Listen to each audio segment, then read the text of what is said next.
राहुल गांधी ने वोट चोरी के आरोप क्या लगाए, उसकी जद में कई आ गए। जिन्होंने सोचा था वो भी और जिन्होंने कल्पना नहीं की थी वो भी। चूंकि निशाना चुनाव आयोग पर था, इसलिए देश के मौजूदा मुख्य चुनाव आयुक्त ज्ञानेश कुमार का रडार पर आना तय था।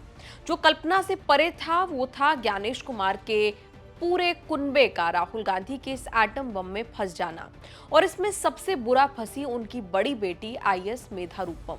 भले ही तेज तरार बेदाग छवि वाली मेधा रूपम का राहुल गांधी के वोट चोरी वाले आरोपों से कोई लेना देना ना हो, लेकिन सोशल मीडिया पर लोगों ने उन्हें सुनाने में कोई कसर नहीं छोड़ी। इतने लोग टैग कर सुनाने लगे कि मेधा रूपम ने हार कर परेशान होकर अपनी एक्स प्रोफाइल ही डिलीट कर दी। इसीलिए हमारा आज का चर्चित चेहरा है मेधा रूपम। पहले शूटर रह चुकी मेधा फिलहाल नोएडा की डीएम है। अभी जुलाई 2025 में ही उन्हें उत्तर प्रदेश के कासगंज से नोएडा की डीएम बनाया गया है। बड़ी सॉट आफ्टर पोस्टिंग है। नोएडा की पहली महिला डीएम बनकर उन्होंने इतिहास रच दिया। लेकिन अब सोशल मीडिया के निशाने पर मेधा आई तो उनकी नोएडा वाली पोस्टिंग को भी संदेह की नजरों से देखा जाने लगा। सोशल मीडिया पर ज्ञानेश कुमार के परिवार में भरे अफसरों की कहानी कुछ इस तरह पेश की गई। एक व्यक्ति ने एक्स पर लिखा, ज्ञानेश कुमार का परिवार देश के कुछ सबसे ताकतवर प्रशासनिक पद कंट्रोल करता है। इस बात को खास अंडरलाइन करके कहा गया कि हाल में ही मेधा रूपम की नोएडा पोस्टिंग हुई, जो कि उत्तर प्रदेश की सबसे सॉट आफ्टर पोस्टिंग है। ये भी अंडरलाइन किया गया कि मेधा के पति मनीष बंसल सहारनपुर के डीएम हैं। शक के घेरे में तो ज्ञानेश कुमार की दूसरी बेटी भी आई, आईआरएस अभिश्री, और उनके आईएएस पति अक्षय लाभरू को भी शक के घेरे में खड़ा किया गया, ये कहकर कि पति पत्नी को इतनी आसानी से कैसे एक ही राज्य में पोस्टिंग मिल गई। बड़ी बेटी मेधा और पति को यूपी में और छोटी बेटी अभिश्री और पति को श्रीनगर में पोस्टिंग कैसे मिल गई।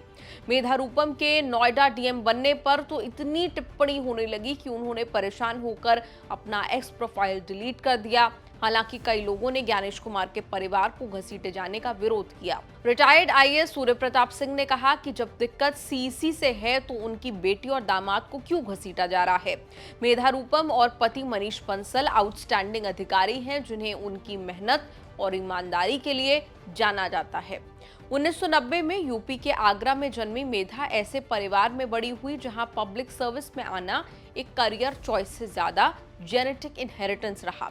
केरल के एर्नाकुलम में नेवल पब्लिक स्कूल में पढ़ाई उन्होंने शुरू की। हायर सेकेंडरी के लिए वो तिरुवनंतपुरम के सेंट थॉमस स्कूल चली गई। दुनिया की समझ तब आई जब दिल्ली में कदम रखा। दिल्ली यूनिवर्सिटी के सेंट स्टीफेंस कॉलेज में एडमिशन हुआ। वहीं उन्होंने इकोनॉमिक्स ऑनर्स की पढ़ाई की। करियर की शुरुआत शूटिंग से की। स्कूली दिनों में ही 10 मीटर एयर राइफल इवेंट के लिए ट्रेनिंग ली। केरल स्टेट शूटिंग चैंपियनशिप में 3 गोल्ड मेडल वो जीत चुकी हैं। इसके बाद उन्होंने अपने करियर को नई दिशा देने की सोची और सिविल सेवा में आने का मन बनाया।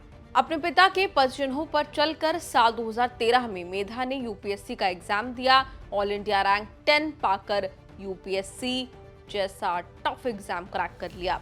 एग्जाम क्रैक किया तो अब ट्रेनिंग का मौका था। हर अफसर की मसूरी की वादियों के बीच स्थित लबासना में ट्रेनिंग होती है। वहां से कुछ दोस्त बनकर निकलते हैं, कुछ हमसफर। कईयों की शादियां हो चुकी हैं। मेधा और मनीष के साथ भी ऐसा ही हुआ। लबासना एकेडमी में ही मेधा की मुलाकात हुई मनीष से। मनीष मूल रूप से पंजाब के संगरूर से हैं। 2013 बैच के अधिकारी हैं। मनीष भी 53rd रैंक से पास करके आईएएस अफसर बने थे। लबासना में ट्रेनिंग के दौरान दोनों की पहले बातचीत शुरू हुई, फिर प्यार में बदल गई। परिवार को बताया गया, दोनों की बाद में शादी हुई। आज तो बच्चे हैं। मनीष ने आईआईटी दिल्ली से इलेक्ट्रिकल इंजीनियरिंग में एमटेक किया है।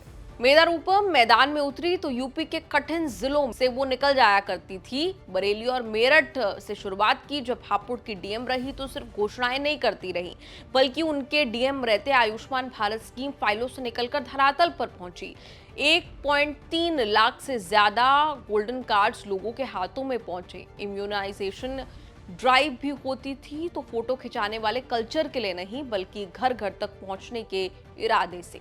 फिर मेधा का कासगंज जाना हुआ। बाढ़ के पानी ने रोड निगल ली। गांव से कनेक्शन टूट चुका था। एसयूवी छोड़कर मेधा रूपम ट्रैक्टर में सवार हो गई। खुद जाकर रेस्क्यू रिलीफ देखने लगी। फिर जब ग्रेटर नोएडा अथॉरिटी की सीईओ बनी, ग्रेटर नोएडा में जेवर एयरपोर्ट और इंटरनेशनल फिल्म सिटी प्रोजेक्ट जैसे मामलों को मेधा देख चुकी हैं। दोनों ही सीएम योगी के ड्रीम प्रोजेक्ट हैं। ये प्रोजेक्ट्स भी किसी तूफान से कम नहीं। लैंड डिस्प्यूट से लेकर कम्युनिटी पुशबैक और डेडलाइन का डंडा सिर पर था, लेकिन मेधा ने अपने अनुभव की ताकत दिखाई। जिन आईएएस मेधा रूपम पर आज छीटाकशी हो रही है, उनकी छवि एक तेज तर्रार बेदाग अफसर की रही है। मेधा को सीएम योगी आदित्यनाथ के भरोसेमंद अधिकारियों में गिना जाता है। चर्चित चेहरा में मेधा रूपम की ये कहानी कैसी लगी, कमेंट्स में लिखकर जरूर बताएं। लालू प्रसाद यादव की पार्टी का आप पक्ष रखते हैं, उनसे मुलाकात का कोई एक वाकया जो आप याद करना चाहती हैं और जो आपको हंसाती भी है, गुदगुदाती भी है और जिसे आप हमेशा सहेज कर रखना चाहेंगी? हमेशा जैसे पहली बार मैं गई थी मिलने के लिए उनसे, तो मुलाकात उस तरह से नहीं हो पाई। लालू जी निकल रहे थे, तो हम सिर्फ बोले, अपना नाम बोले, प्रियंका भारती, बस इतना बोले। तो फिर बोले लालू जी कि ठीक है भारती, मुलाकात होगी, बस इतना बोले। और फिर मुझे लगता है कि एक सप्ताह बाद ही हम लोग जितने छात्र विंग के यूनिट के लोग थे दोबारा लालू जी से मिलने के लिए गए। उस एक क्षण का, उसे 10 सेकंड का भी उनके भीतर था मन में याद।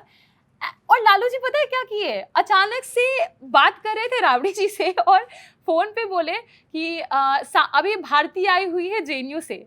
तो मतलब मेरे लिए बहुत बड़ी बात थी कि दो मतलब मुख्यमंत्री जो रहे आपस में बात कर रहे हैं, जबकि लालू जी सिर्फ 10 सेकंड के लिए मिले थे और मैंने बस अपना नाम बताया था, उनको याद था। और सिर्फ इतना ही नहीं, मेरे गांव की मतलब फतुहा में एक वार्ड है, एक वार्ड की एक महिला होती हैं, मालो देवी उनका नाम था, दलित समुदाय से आती थी। और लालू जी को उनका नाम याद है, वो बोल रहे हैं कि मालो देवी जीवित है कि नहीं जीवित है। तो और मुझे याद है कि उस महिला का भी बहुत कैरेक्टर असैसिनेशन होता था हमारे गांव में। तो मुझे लगा कि लालू जी मुख्यमंत्री रहे, राज्य संभाला, रेल मंत्री रहे, उसके बाद भी उस वार्ड की उस महिला की तस्वीर उनको याद है। वो महिला आरजेडी से जुड़ी हुई नहीं थी, वो सिर्फ वहाँ कुर्सी लगा करके बैठी रहती थी और लालू जी को याद है कि वो कुर्सी लगा के बैठी रहती थी। मुझे उनकी जो याददाश्त शक्ति है लालू जी की हमेशा प्रभावित करती है। काश ऐसा हम युवाओं के भीतर भी आ जाए, लेकिन सोशल मीडिया के टाइम में आप जब स्क्रॉल करते हैं तो हमको लगता है कि बहुत फोकस का पावर धीरे धीरे घट भी रहा है। पर वो मेमोरी तो मैं जीवन भर सहेज के रखूंगी कि लालू जी ने कहा राबड़ी जी को भारती आई है।